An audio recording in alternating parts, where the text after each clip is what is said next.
Hello hi ನಮಸ್ಕಾರ. ನಾನು ನಿಮ್ಮ Yashu Gowda. Welcome back to my YouTube channel. ಎಲ್ಲರೂ ಹೇಗಿದ್ದೀರಾ? ಚೆನ್ನಾಗಿದ್ದೀರಾ ಅಂತ ಭಾವಿಸ್ತೀನಿ. ನಾನಿವತ್ತು ನಿಮ್ಗೆ ಒಂದೊಳ್ಳೆ ಸ್ವೀಟ್ ರೆಸಿಪಿನ ಹೇಳ್ಕೊಡ್ತಿದ್ದೀನಿ. ಇದು ಆಲ್ಮೋಸ್ಟ್ ನೀವೆಲ್ಲ ಕಡೆ ನೋಡಿರ್ತೀರಾ. ಇದು ಒಂದು ವೈರಲ್ ರೆಸಿಪಿ ಅಂತಲೇ ಹೇಳ್ಬೋದು. ಸೊ ನಾನು ಕೂಡ ಯಾಕೆ ಇದನ್ನು ಟ್ರೈ ಮಾಡಬಾರ್ದು ಅಂತ ಟ್ರೈ ಮಾಡಿ ನಿಮ್ಮ ಮುಂದೆ ಹೇಗೆ ಬರುತ್ತೆ ಅಂತ ರಿವ್ಯೂ ಕೊಡೋಣ ಅಂತಲೇ ವಿಡಿಯೋ ಮಾಡ್ಕೊಂಡಿದ್ದೀನಿ. ಟ್ರಸ್ಟ್ ಮೀ ಗೈಸ್, ನಿಜವಾಗ್ಲೂ ಈ ಒಂದು ರೆಸಿಪಿ ತುಂಬ ಚೆನ್ನಾಗಿತ್ತು. ಇದು ಹೇಗಿರುತ್ತೆ ಅಂದರೆ ಟೇಸ್ಟ್ ಎಲ್ಲ ಇದು ನಾರ್ಮಲ್ ನಾವು ಕೇಕ್ ತಿಂತೀವಲ್ಲ ಆ ಥರ ಬರಲ್ಲ. ಇದೊಂಥರ ಸ್ಪಾಂಜಿ ಆಗಿರುತ್ತೆ. ಲೈಕ್ ಒಂದು ಹಲ್ವಾ ಥರ ಟೇಸ್ಟ್ ಕೊಡುತ್ತೆ. ಇದು ಏನೋ ಒಂಥರ ಸಖತ್ತಾಗಿರುತ್ತೆ. ನಾನಿಲ್ಲಿ ಎಗ್ನ ಬಳಸಿ ಮಾಡಿದ್ದೀನಿ. ಓಕೆನಾ? ನಾನ್ ವೆಜಿಟೇರಿಯನ್ಸ್ ಇದನ್ನು ಮಾಡ್ಬೋದು. ವೆಜಿಟೇರಿಯನ್ಸ್ ಬಂದು ಎಗ್ ಹಾಕಿರ್ತೀವಲ್ಲ, ಸೊ ಅವರು ಆದರೆ ಎಗ್ ವಿತೌಟ್ ಎಗ್ ಮಾಡ್ಕೋಬೋದು. ಲೈಕ್ ಕಸ್ಟರ್ಡ್ ಪೌಡರ್ನ ಯೂಸ್ ಮಾಡಿಕೊಂಡು ವಿತೌಟ್ ಎಗ್ ಮಾಡ್ಕೋಬೋದು. ಅದನ್ನು ನೆಕ್ಸ್ಟ್ ಒಂದು ಸತಿ ಟ್ರೈ ಮಾಡಿ ನಾನು ವಿಡಿಯೋ ಅಪ್ಲೋಡ್ ಮಾಡ್ತೀನಿ. ನಿಜವಾಗ್ಲೂ ಸಕ್ಕತ್ತಾಗಿತ್ತು, ಮಿಸ್ ಮಾಡಿದೆ, ಟ್ರೈ ಮಾಡಿ. ಏನು ಅಂದರೆ ಇಲ್ಲಿ ಒಂದು ನಾನು 4 ಸ್ಲೈಸ್ ಬ್ರೆಡ್ನ ತೊಗೊಂಡಿದ್ದೀನಿ. ಇದು ಬೇಕಾದ್ರೆ ನೀವು ಸೈಡ್ ರಿಮೂವ್ ಮಾಡ್ಕೋಬೋದು, ಬಟ್ ನಾನೇನು ರಿಮೂವ್ ಮಾಡ್ಕೊಂಡಿಲ್ಲ. ಸೊ 4 ಸ್ಲೈಸ್ ಬ್ರೆಡ್ನು ಮಾಮೂಲಿ ಪೀಸ್ ಮಾಡಿಕೊಂಡು ಒಂದು ಸಣ್ಣ ಜಾರಿಗೆ ಹಾಕ್ಕೊಂಡ್ಬಿಟ್ಟು ಅದಕ್ಕೆ ನಾನಿಲ್ಲಿ 2 ಮೊಟ್ಟೆನ ಬಳಸ್ತಿದ್ದೀನಿ ಗೈಸ್. ಓಕೆನಾ? 2 ಮೊಟ್ಟೆ ಬಳಸಿದ್ರೇ ತುಂಬ ಸಾಫ್ಟಾಗಿ ಬರೋದದು, ಅದಕ್ಕೋಸ್ಕರ. ಸೊ ಇಲ್ಲಿ ನಾನು 2 ಮೊಟ್ಟೆನ ಬಳಸಿಬಿಟ್ಟು ಅದೇ ಇದರಲ್ಲಿ 1 ಕಪ್ ಹಾಲನ್ನ ಬಳಸ್ತಿದ್ದೀನಿ. ಓಕೆನಾ? ನಾನು ಮೊಟ್ಟೆ ಹಾಕೋದ್ನಲ್ಲ ಅದೇ ಕಪ್ಪಲ್ಲಿ 1 ಕಪ್ ಫುಲ್ಲು ಹಾಲನ್ನ ಬಳಸ್ತಿದ್ದೀನಿ.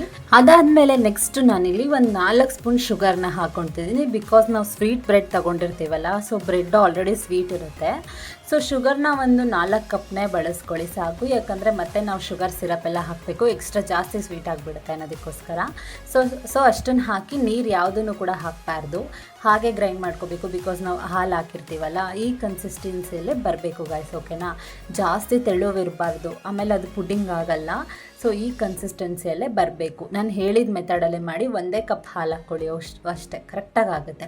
ಸೊ ಅದನ್ನು ರುಬ್ಕೊಂಡು ಒಂದು ಬೌಲಿಗೆ ಟ್ರಾನ್ಸ್ಫರ್ ಮಾಡ್ಕೊಂಬಿಟ್ಟು ಈ ಕಡೆ ಒಂದು ಪ್ಯಾನಿಗೆ ಒಂದು ಅರ್ಧ ಕಪ್ ಸಕ್ಕರೆ ತೊಗೊಂಡಿದ್ದೀನಿ. ನಾನು ಹಾಲು ಹಾಕಿದ್ನಲ್ಲ ಸೇಮ್ ಅದೇ ಥರ ಕಪ್ಪಲ್ಲಿ ಒಂದು ಅರ್ಧ ಕಪ್ ಸಕ್ಕರೆ ತೊಗೊಂಡ್ಬಿಟ್ಟು ಅದನ್ನು ಮಾಮೂಲಿ ನಾನು ಸ್ವಲ್ಪ ಸಿರಪ್ ಆಗೋವರೆಗೂ ಚೆನ್ನಾಗಿ ಹುರ್ಕೊಬೇಕು. ಸ್ವಲ್ಪ ಇದು ಒಂದು ಲಾಂಗ್ ಪ್ರೊಸೀಜರ್ ಆಗುತ್ತೆ ಗೈಸ್. ಏನು ಅಂದರೆ ಈ ಥರ ಲೈಕ್ ನಾವು ಅದನ್ನು ಲೈಕ್ ಅದು ಸ್ವಲ್ಪ ನೀರು ಆಗೋವರೆಗೂ, ಲೈಕ್ ಸಿರಪ್ ಥರ ಆಗೋವರೆಗೂ ನಾವು ಇದನ್ನು ಮಾಡ್ತಾನೆ ಇರಬೇಕು. ಬಿಕಾಸ್ ಇದನ್ನು ಕೇಕ್ ಇದಕ್ಕೆ ಹಾಕ್ತೀವಲ್ಲ, ಲೈಕ್ ಇದನ್ನು ಬ್ರೆಡ್ದು ರುಬ್ಕೊಂಡಿದ್ವಲ್ಲ ಅದನ್ನು ಹಾಕ್ತೀವಲ್ಲ, ಅದಕ್ಕೋಸ್ಕರ. ಸೊ ನೀವೇ ನೋಡಿ, ಸ್ವಲ್ಪನೇ ನೀರು ಬಿಟ್ಕೊಂಡು ಸಿರಪ್ ಥರ ಅದು ಕನ್ವರ್ಟ್ ಆಗ್ತಾಯಿದೆ. ಸಕ್ಕರೆ ಕರಗಿಬಿಡುತ್ತೆ. ಒಂದು 5 ಮಿನಿಟ್ಸ್ ಆದ್ರೂ ನಾವು ಈ ಥರ ಇದು ಮಾಡ್ತಾನೆ ಇರಬೇಕು. ಆಮೇಲೆ ಮೇಯ್ನಾಗಿ ನೀರು ಹಾಕಬೇಡಿ. ನೀರು ಹಾಕಿದ್ರೆ ಸಕ್ಕರೆ ಫುಲ್ಲು ಗಟ್ಟಿ ಆಗಿಬಿಡುತ್ತೆ. ನೀರು ಹಾಕಲೇಬೇಡಿ. ಸಕ್ಕರೆನೇ ತುಂಬ ಕರಗಿಸ್ಕೊಳ್ಳಿ. ಇಲ್ಲ ಅಂದರೆ ನೀರು ಹಾಕಂಗಿದ್ರೆ ಸಕ್ಕರೆ ಹಾಕಿದ ತಕ್ಷಣ ಒಂದೇ ಒಂದು ಸ್ಪೂನ್ ನೀರು ಹಾಕಿಬಿಟ್ಟು ಚೆನ್ನಾಗಿ ಬೇಗ ತಿರ್ಗಿಸ್ಕೊಂಬಿಡಿ. ಲಾಸ್ಟಲ್ಲಂತೂ ನೀರು ಹಾಕಕೂಡ್ದು. ನೋಡಿ, ಇದು ಕಂಪ್ಲೀಟಾಗಿ ಸಿರಪ್ ಆಗಿದೆ. ಸೊ ಇವಾಗ ಇದನ್ನು ಮಾಮೂಲಿ ಒಂದು ಗ್ಲಾಸ್ ಬೌಲಿಗೆ ನಾನು ಟ್ರಾನ್ಸ್ಫರ್ ಮಾಡ್ಕೊತಿದ್ದೀನಿ. ನಾರ್ಮಲ್ ನೀವು ಟಿಫನ್ ಎಲ್ಲ ಕಟ್ಟಕ್ಕೆ ಇಟ್ಕೊತೀರಲ್ಲ, ಆ ಥರ ಒಂದು ಗ್ಲಾಸ್ ಜಾರಿಗೆ ಹಾಕ್ಕೊಳ್ಳಿ. ಸೊ ಅದನ್ನು ಹಾಕ್ಕೊಂಡ್ಬಿಟ್ಟು ನಾನು ಎಲ್ಲ ಕಡೆ ಹರಡಿಸ್ಕೊಂಡೆ. ಸೊ ಇದನ್ನು ಒಂದು ಹರಡಿ ಒಂದು 2-3 ನಿಮಿಷ ಬಿಡಿ. ಒಂದು 2-3 ನಿಮಿಷ ಬಿಟ್ಟ ಮೇಲೆ ನೋಡಿ, ಇದು ಹರಡುತ್ತಿದ್ದಂಗೆ ಗಟ್ಟಿ ಆಗಿಬಿಡುತ್ತೆ ಗೈಸ್. ಆಯಿತಾ? ಅದೇ ಥರನೇ ಅದು. ಸೊ ಇದೊಂದು 2-3 ನಿಮಿಷ ಬಿಟ್ಟ ಮೇಲೆ ನಾವು ಅದನ್ನು ಕೇಕ್ ಮಾಡೋಕ್ಕೆ ಇಟ್ಕೊಂಡಿದ್ವಲ್ಲ, ಸೊ ಪುಡಿಂಗ್ ಮಾಡೋಕ್ಕೆ ಇಟ್ಕೊಂಡಿದ್ವಲ್ಲ, ಸೊ ಅದನ್ನು ಫುಲ್ಲು ಹಾಕ್ಕೊಂಡ್ಬಿಟ್ಟು ನಾನು ಒಂದು ಕುಕ್ಕರಿಗೆ ಒಂದು ಸ್ವಲ್ಪ ನೀರು ಹಾಕಲೇಬೇಕು ಗೈಸ್. ಇದಕ್ಕೆ ಒಂದು ಸ್ವಲ್ಪ ನೀರು ಹಾಕಿ ಅದ್ರ ಮೇಲೆ ಒಂದು ಸ್ಟ್ಯಾಂಡ್ ಇಟ್ಟು, ಸೊ ಅದ್ರ ಜಾರ್ನ ಎತ್ತಿಟ್ಟೆ. ಅದ್ರ ಮೇಲೆ ಒಂದು ಪ್ಲೇಟ್ ಮುಚ್ಚಿ ಮಾಮೂಲಿ ವಿಜಿಲೆಲ್ಲ ತೆಗೆದುಬಿಟ್ಟು ಫಸ್ಟು ಒಂದು 15 ಮಿನಿಟ್ಸ್ ಬೇಯಿಸ್ಕೊಂಡೆ.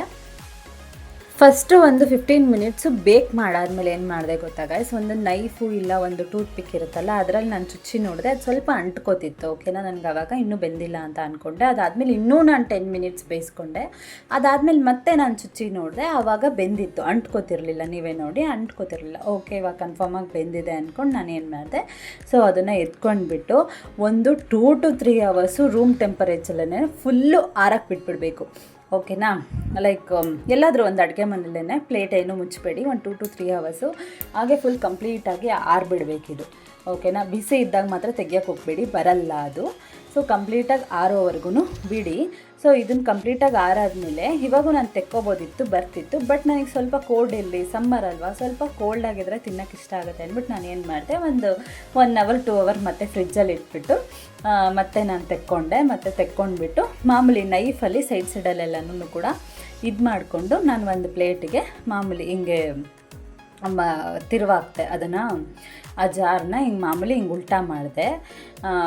ಆವಾಗ ನೀಟಾಗಿ ಬಂತು ಗೈಸ್. ಏನು ಅಂದರೆ ಬಿಸಿ ಇದ್ದಾಗ ತೆಗೆದ ಕೂಡಲೇ ನಾವು ತೆಗಿಯೋಕೆ ಹೋದರೆ ಕೇಕ್ ಆಗಲಿ ಈ ಥರ ಪುಡ್ಡಿಂಗ್ಗಳಾಗಲಿ ಬರಲ್ಲ. ಫುಲ್ ಕಂಪ್ಲೀಟಾಗಿ ಆರಕ್ಕೆ ಬಿಟ್ಬಿಡಬೇಕು. ಆಮೇಲೆ ನೆಕ್ಸ್ಟ್ ಫ್ರಿಜ್ಜಲ್ಲೂ ಕೂಡ ಒಂದು 2 ಅವರ್ಸ್ ಇಲ್ಲ 1 ಅವರ್ ಆದರೂ ಇಟ್ಬಿಡಿ, ಆವಾಗ ಕಂಪ್ಲೀಟಾಗಿ ನೀಟಾಗಿ ಬರುತ್ತೆ. ನೀವೇ ನೋಡ್ತಿದ್ದೀರಲ್ಲ ಎಷ್ಟು ಚೆನ್ನಾಗಿ ಬಂದಿದೆ ಅಂತ. ನನಗಂತೂ ಇದು ಸಖತ್ ಇಷ್ಟ ಆಯಿತು ಗೈಸ್. ನಾನು ಹೇಳಿದ್ನಲ್ಲ ಹೇಗಿತ್ತು ಅಂದರೆ, ಇದು ಸೇಮ್ ಒಂದು ಹಲ್ವಾ ತಿನ್ನೋ ಥರ ಇತ್ತು. ಈ ಬೀಟ್ರೋಟ್ ಹಲ್ವಾ ಆ ಥರ ಎಲ್ಲ ಮಾಡ್ತೀವಲ್ಲ, ಸೇಮ್ ಒಂದು ಹಲ್ವಾ ಥರ, ಒಂದು ಕೇಕ್ ಥರನೂ ಕೊಡ್ತಿತ್ತು, ಒಂದು ಸ್ಪಾಂಜಿ ಟೈಪ್ ಕೊಡ್ತಿತ್ತು, ಸಮ್ಟೈಮ್ಸ್ ಕೇಕ್ ಥರನೂ ಲೈಕ್ ಎಲ್ಲ ಥರ ಟೇಸ್ಟ್ ಕೊಡ್ತಿತ್ತು ಅದು. ನಾನು ಹೇಳೋದೇನೆಂದರೆ, ನಿಮ್ಗೆ ಏನಾದರೂ ಸ್ವೀಟ್ ಕ್ರೇವಿಂಗ್ಸ್ ಆಯಿತು, ಅರ್ಜೆಂಟಿಗೆ ಬೇಕು ಅಂದಾಗ ಈ ಥರ ರೆಸಿಪಿನ ನೀವು ಟ್ರೈ ಮಾಡ್ಬೋದು. ತುಂಬ ಚೆನ್ನಾಗಿರುತ್ತೆ, ಮಿಸ್ ಮಾಡದೆ ಟ್ರೈ ಮಾಡಿ. ಸೊ ನಿಮಗೆ ಈ ವಿಡಿಯೋ ಇಷ್ಟ ಆಗಿದ್ದರೆ ದಯವಿಟ್ಟು ಲೈಕ್ ಮಾಡಿ, ಶೇರ್ ಮಾಡಿ, ಕಮೆಂಟ್ ಮಾಡಿ, ಸಬ್ಸ್ಕ್ರೈಬ್ ಮಾಡ್ಕೊಳ್ಳಿ. ಹೀಗೆ ನನಗೆ ಸಪೋರ್ಟ್ ಮಾಡಿ.